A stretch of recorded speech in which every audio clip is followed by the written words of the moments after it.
Emma Donovan is well known to Australian audiences from her bands Emma Donovan and The Pushbacks, as well as the Stiff Gins, and from the Black Arm Band. Her music ranges from soul to reggae to R&B and gospel, yet country music has been there from the start, and she now has a fantastic country album, Till My Song is Done, and we're going to talk about it. Hello, Emma. Morning, Sophie. How are you? Good to see you. It's great to see you, and I just love this album so much. It's really powerful and special, and so I have so many questions. When did you start writing for it? Oh, I think songs were kind of like building up, like around even, during the pandemic when I was all by my little lonesome, sitting there going, oh, it's the Putbacks too. So when I was in the bubble with the Putbacks, like obviously couldn't get over to them guys and, muck around with music like I normally do. So I thought I'd just kind of start from scratch there. I play a little bit of uke. I'm going like this because I play a little bit of uke, but I'm lucky to know my initials. So I just I've been starting to write songs since then. But I suppose the whole thing about this album for me, it's a bit of a personal journey going back to the whole Tamworth roots and country music roots, which is massive in my family. Yeah. Yeah, so sorry, that's my mistake. It is the Putbacks. I just made a typo when I was typing from memory, not from looking at the details. No, it's okay. It's all good. Which song off the album came most easily to you, do you think? Oh, well, I feel like the one that I finished the most on my own was Sing You Over. Like that was one that I could, when I say I could do on my own, meaning, I could play the whole, it was my whole arrangement. Proudly come from myself. And this is what I mean about, I always feel like I need someone to collaborate with musically. I know I can hold down lyrics and good melodies. And I think what's familiar for me is going back to these basic old melodies that I was brought up singing. And that's what I tried to stick to, because I thought if I do anything on my own, if I know how to do anything on my own, that's what's familiar and easy for me to do. So I stuck to, there's a version of the Sweet By and By, which is a Gumbanga version on the album. But so they're all them old melodies and that they're very familiar to me. Yeah. So probably Sing You Over was one of the easiest ones to write.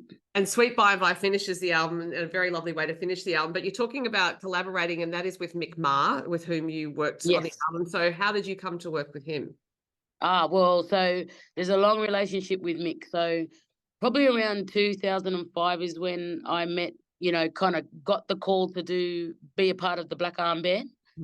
And when I stepped foot on in that company, there were so many amazing Aboriginal Torres Strait Islander artists, but there was a collective of musos from Melbourne who and the rhythm section for that band was so bassist Michael Ma, I call him Mickey Ma, and then Rory McDougall, I call Doogs, and they were members of the Putbacks. So I toured with them for nearly 10 years. The company was together for nearly 15 years, Black Arm Band. But then one day on touring, they were like, they started hitting me up then, and they're like, Emma, have you heard of our band, the Putbacks? I'm like, no. So I went and watched them, and me and Mickey Ma just kind of always had this, felt like there's always been this amazing relationship with him, and so when I had this solo opportunity, I just went, who's the one that knows me the most in all my little band outfits, right back to the whole country thing, and it was Mickey Ma. So we collaborated on this. So it's not all me, but most of it's shaped from myself. Yeah. I love the fact that when they were on tour with you, they were clearly looking at you going, "That's like we need her. Like she's going to make our band amazing." Yeah. I'm also wondering if there was any song on the album that was really hard to record, and I say this because this is a really emotional album. So I'm wondering within the studio whether there was something that you just felt like, oh, this is heavy. Oh, look, I did. There was one part there. I'm singing away, and I just broke down. I just had massive cry, and that was Sweet By and By. I grew up, singing close with all the family. We're very comfortable as a family to go along and perform and sing for community, and times for sorrow. And I tell people it's almost like these funeral singers, you know, like we'd go and we'd be honoured to be asked to play for funerals and for services like in church. And when I was a little kid, I'd be standing there singing, you know, with my nan and my pop and all the uncles singing for, you know, someone that passed, you know. And so it was kind of like the, you know, the way that we kind of, you know, held it down as a family. And so, yeah, that song hit me. I was thinking of my dear mum. It's been 7 years for mum, but, you know, there's never a day that you can't ever get choked up. I think I was just overwhelmed and proud that I'm putting this album out. It's the first time I've done a solo thing in a while.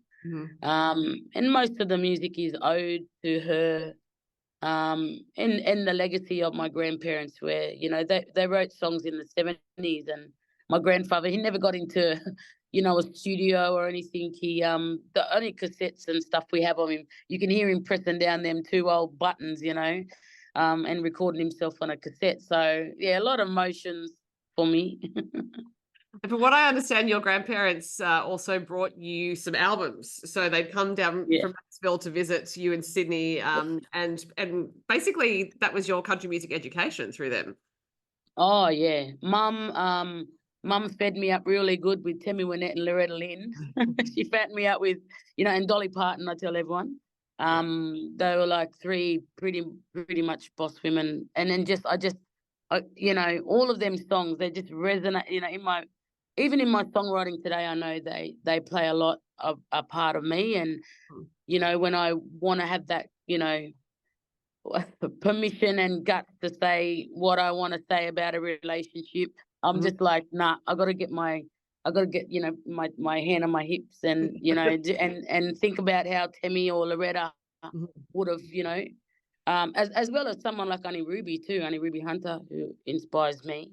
But yeah, you know, I'm not sure if I'm going too far away from your question No, here. you can go as far or as close as you like. Any answer.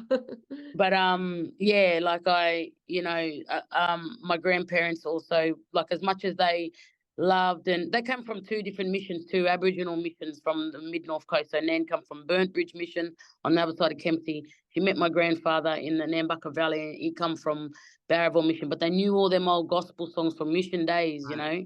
And these are songs that, it's not just about my grandparents. A lot of Aboriginal families from all over, they'll know. They're like the, you know, I've been sharing these old songs, and there's a collection there that we, you know, we take hold, we have in our homes, and we have for years. And they would bring down these tapes, and, you know, cassettes were like gold, you know, in our family. Like, when another one of my nana's family lived in Western Sydney, and then my nan's family, you know, lived on the mid-north coast. And when you'd know when these cassettes were on their way coming down, and we'd just spend, you know, it's like a big listening session. Yeah. Are there any other gospel songs which aren't on the album which are really powerful for you? Like maybe you considered putting on the album and didn't? Look, I reckon this is the surface I'm just scratching now for myself. I reckon there's a lot of songs I want to record that are the old gospel ones. Like I said, these handful of songs that resonate throughout a lot of blackfellow communities. I love them old songs like "Will the Circle Be Unbroken." I learnt that growing up. I learnt you know, "Old Rugged Cross." You know, them old tunes. And it was "Bridge Over Troubled Water" that I love. People always talk about, you know, this amazing soul version of, you know, Aretha Franklin version, but I knew the Roger Knox version of that song. Right. Uncle Roger's, you know, from up Tamworth there, and he was an old Aboriginal. You know, he's still with us, Uncle Roger. He's a legend, you know, in the community. But I just remember his voice so well. You know. Well, now I'm thinking I'd love to hear that gospel album. But anyway, we're here to talk about the new next time. Give me another year. So, I mean, the artist you're talking about listening to on the countryside, Tammy, Loretta, Dolly, when you were 10, you started singing some Tammy and Loretta at the La Perouse Sailing Club. And I can imagine that by that age, in order to have that in you to sing at 10, you started singing quite a bit earlier. So what's the earliest age you can remember singing? There's footage of me singing at "Stand By Your Man" at an uncle's wedding, and I was 6, but I can't remember that. What I do remember is the Yarra Bay Sailing Club ones, because Uncle Cole Hardy used to get me up, and I'd sing that old song, "My Shoes Keep Walking Back to You," and I remember that because he'd be like, "Little Emma," you know. And the reason I got these gigs is because everyone knew my grandparents, Right. everyone knew all my uncles, and my uncles probably would have backed someone like, you know, been on the bass for someone like Uncle Roger or Uncle Cole. So then that was my little way of, you know, getting my first little gig, you know. Yeah. It was like, I'll be waiting in the bistro with my chips and gravy, and you know, like the only kid allowed to walk into, you know, between the bistro and the foyer at Yarra Bay. But like yeah, I remember singing probably must have been about 11 or something, and that was them ones. Mhm. And I remember "My Shoes Keep Walking Back to You," because then when I end up in Tamworth, I remember Gina Jeffries would sing it and she recorded it. I was like, "Mum, Gina Jeffries, you know, she knows this old song." Yeah. Yeah. Big memories. So, given that you had that early experience, you've been influenced by some fairly feisty female artists, and you have your family lineage of performance. I've seen you on stage. You have this incredible stage presence. I'm wondering if all of that kind of fed into it, and whether you had a sense of your stage craft from a young age. Oh, my mum. Have you ever seen that series about dance mums with all the, you know? My I mum was a know. dance mum. Oh my God. My mum was a dance mum. And you know what should be dance mums with all these other mums in Tamworth? You know, Brooke McClymont. I used to be in like the same talent quest as Brooke McClymont and the McClymont sisters. Because me and our mums were like the dance mums of the competitions. Like we'd we go to Tamworth and mum would just have all these talent quests to she'd have a little schedule worked out. So I think it's like, you know, in them days you go in the talent quest and you have judging sheets. Yeah. And I've still got all my old judging sheets. Right. And they'd I have hope you got everything. high marks, Emma. I reckon I got a few high marks.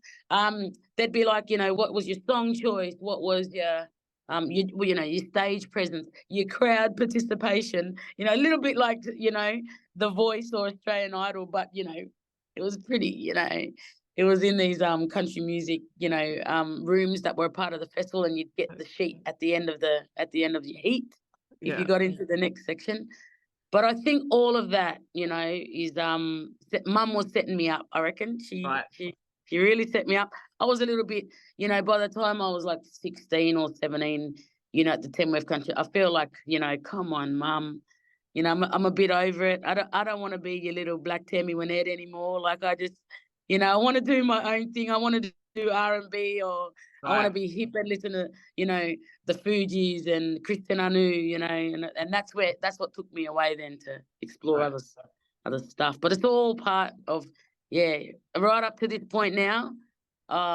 You know, some of my life, and I'm so thankful for having all them experiences, and you know, mostly having all that music, you know, Yeah. as a young girl. And I think it's understandable in your teens that you go away from what your parents love or your grandparents love. You know, like that's a typical thing to have. It's, of course it's going to Yeah. be cringy. It's like, oh, I'm not going to listen to that. Yeah. No, that's what I mean about the Black Tammy comment. Like, mum was like, "But Emma, I just want you to be my Black Tammy." Like, she'd say that to me, mum. And I tell that yarn all the time. It's funny as, because she was serious. Like, I think around that time I joined like I started the Stiff Gin. So I started this like folk Mm-hmm. trio. And she come along and she's like, you know, immediately her job's done. Like, you know, she can't stand down the front and be the little, you know, dance mum and tell me how to sing and move across and do all this stuff. You know, she sees me up there and writing stuff. That was the first time I started writing music. Yeah. The stiff gins. Yeah. Yeah. So did she try to give you any feedback though while you were in the stiff gin? She always gave me feedback. She was very critical. I think right up to the putbacks. Right. You know, I remember this one gig we done, and we were testing a new tune. I think we were testing one of the songs from Crossover album. No, don't like that song. Like she's like very opinion. Like my mum was pretty boss, you know, and but she had that kind of relationship. She was one of the matriarch, you know, women of our family. She had her 5 brothers. She was the type of sister, when we'd be all singing and ready, having a family jam, basically, she'd be just ordering everyone around, everyone know their place. She'd be like, she knew what the next song was, and she'd yell it out, do this song now, you fellas, do that. And we'd all listen to her. Sounds like a hoot, your mother. Yeah. But it's also interesting to think about you developing your own musical identity because you had something strong, not only shaping you, but to react to, I guess. And so for you to think about that, it's like you could test yourself against all of these musical figures, and when you reacted against them, it wasn't kind of fading away. It was actually, well, no, I've got an opinion here. I know I'm starting to form who I am as an artist. Yeah, I think that's exactly what this album represents too, and is, because and it's also funny because some of the I'd love to hear this is the cool part now, like, hearing what people think of it, because it's kind of country, but it's kind of soul. It's kind of like, I don't want to put myself into any, I'm still finding who I am, like, and like I've taken all of these little musical outfits now, and I'm just I don't I do love country. Country will always be a massive part of my upbringing. It's like it's in my blood, But I reckon I have to. I'm trying to give it all a go and be me and be Emma Donovan, And, yeah. Well, what I've written here is actually that I think the album is infused with love, and it's also about love. And I kept hearing love for self, for country, for life, for music, and for people. And so genre wise, whatever it is country, but I just kept hearing that. And I think it's also about change. And I think that change is also about love, like it's, you want to change so that life changes for the better. So I'm wondering if that was actually a conscious theme for you, or if you have even been this emerge, right? Yeah, no, definitely a conscious theme. I feel like I've poured my heart out in the last few years. A lot of albums get me, and music itself just gets me through that hard time, them times of just, where I have to write and I have to, kind of dig deep and bare my, my soul and my story. And I know that, especially with the Putbacks, that's the perfect place I can do that. And I had permission to do that there for myself. And I gave myself that permission. Right. But I also have to give myself permission to do other things too, I guess. And part of this album, there's so much things that I'm celebrating here, like you said, change. I'm stepping out on my own, finding my comforts, finding who I am by myself, with looking back at myself, what's that old, Don Walker wrote a song for, what's his name? Beautiful, amazing, Slim Dusty, looking forward, looking back. Yeah. You have to look forward you have to look back to look forward. And that resonates with me. I grew up on lots of Slim Dusty too, because my grandmother, when I said she come from Burnt Bridge Mission, that's out on the other side of Kempsey. That's all Slim Dusty country, he's mobbed now. He's home there now. And so a lot of things celebrating here, and but mostly love, mostly just celebration of love in music and in relationship. I'm in a happy place in my, with my family, my little ones, and I just I want to sing that up and celebrate it. Yeah. And I also think part of why it's such a rich album and deserves constant repeated listening is your voice and the way you use it. And so that's why I always love knowing about the lineage of an artist, because you don't come into the studio and sing songs the way you sung them on this album without so much behind you. And that's not just the technical experience, but also understanding how to convey emotion. So when you go into the studio and record like this, whether you take time with each song to think, what is the emotional state I'm in here, or if you just start singing and see what emerges. Yeah, I guess for me, I do a lot of writing separate. So I worry about, like, I'm always writing a lyric. And then later I kind of work out what emotions, musically I put to that separate. And that's where the collaboration of the Putbacks works so well, because musically they'd have something tight for me to work with, and it was just working out the feelings and the emotion and what I wanted to say. Whereas this way I kind of had a different kind of approach, where a lot of the times on this album too, I just sing. Like I was getting not sick, but just tired of, leaning on that other kind of collaborative thing. Or there was times when I just had to try and just have a go at using my instrument, which is my voice. And sometimes I underestimate that. Right. You know, I do as a vocalist that doesn't know how to play other instruments to, you know, complement myself. Well, that's my instrument. So then I had to go at it. I'm like, you know, I think I'm going to get more confident at that and see where that leads me. And then, you know, later on, you know, getting people to work around myself, you know. I want to try more of that. And sometimes I do think we underrate the instrument that is the voice, because there is an emphasis on, you know, singer, songwriter, have a guitar, which is wonderful. And there are some, you know, there's some great guitarists who are also singers and songwriters, but throughout history, humans have responded powerfully to voices, and the voice in and of itself is an extraordinary instrument. And I think this album actually absolutely shows that. And yes, as your instrument, you wield it so beautifully. Thank you. Massive compliment. Thanks very much. Yeah, I'm very keen to hear. Yeah, it's funny putting music out, like especially, you know, new new music and new styles that, you know, people might not expect from me. But I'm keen, you know, and I am. I'm very proud. Like I keep saying how proud I am, like so emotionally proud. I think the only, you know, and I keep thinking about the approval of it, or, you know, who is going to love it. And I keep saying it in my head over and over, but I do. I want my uncles and my family to go, you know, that's our niece, or that's, you know, I've done a good thing here, contributing to the legacy of my grandparents and mum. Yeah. That's what will mean the most. I'm sure they will. Now, if people want to hear you sing this album live, are you going to be doing some shows this year?